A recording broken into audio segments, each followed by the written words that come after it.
نشر الأخبار الدولية والمحلية على قناة ماروكين.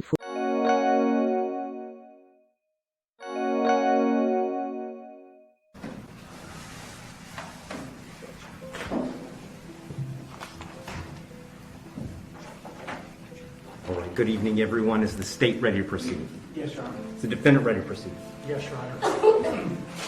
Sorry, it took me a little bit longer than anticipated, but there was a lot of information to consider. Let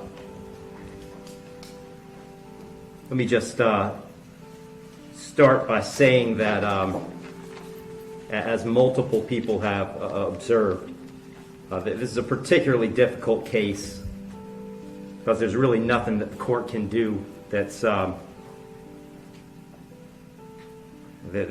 capable of fixing the harm that has been caused to the victims in this case. So that being said, I've got to start with the law. I'm bound by the law, and the law gives me a guideline for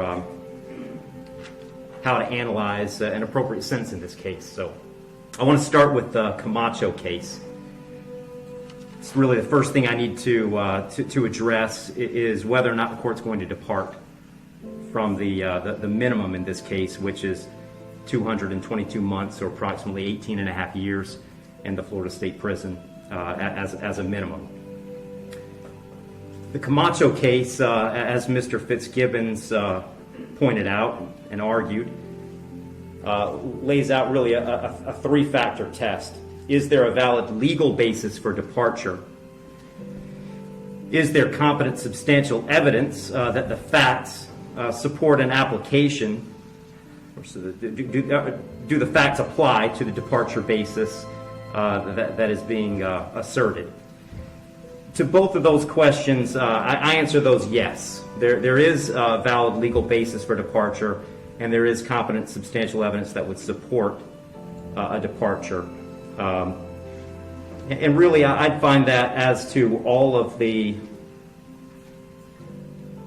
departure bases argued, with the exception of the disparity argument.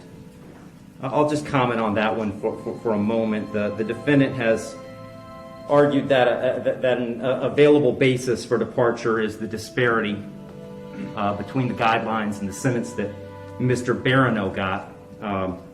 I don't agree with that. I agree that disparity could potentially be an available legal basis for departure.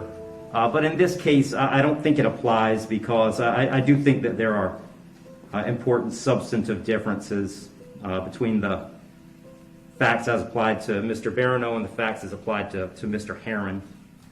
The state's put those on the record. I won't elaborate on it too much other than to say I think that the difference, the age of majority for Mr. Heirn is one of those. But mostly I just think that the facts are different as between those two defendants. And so I don't believe that the facts in this case support that as a departure basis because I believe that a disparity in sentence between Mr. Barano and Mr. Heirn is appropriate in this case. That brings me to the third question of should essentially the third factor under the Camacho cases, should the trial court depart? And the court in this case is going to decline to depart. So I'm answering that question in the negative.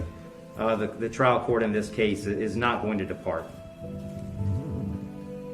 And I don't reach that decision lightly. When evaluating an appropriate sentence, I will start with Florida Statute 921.002. It was pointed out several times the primary purpose of the criminal punishment code in Florida is to punish. And I've got to take into account the severity of the primary offense and the circumstances surrounding the primary offense. When I take into account circumstances and severity, a lot of what I'm taking into account really when I sentence is intent and harm. And in this case, there there wasn't any evidence, and nor does the court believe that there was any specific intent to do harm, in this case to the victims. But there was intent to drive at an egregious speed, 102 miles an hour, regardless of the consequences and regardless of who that ended up harming. And then the second part of that, the second component, is the harm caused. And in this case, it's just impossible to have greater harm than the harm that occurred in this case, which was the loss of a mother, loss of a baby, and really the loss of a family as it existed when this occurred. I did consider, I also want to make a record, I did consider sentencing Mr. Heirn as a youthful offender, but for the same reasons that I'm discussing, I didn't think sentencing him as a youthful offender was appropriate. I agree that youthful offender was something that the court could have done. I did consider it. I carefully considered it. But the court just found that due to the serious nature of these offenses, the extreme nature of the conduct, and again, the level of harm, that a youthful offender sentence was not appropriate.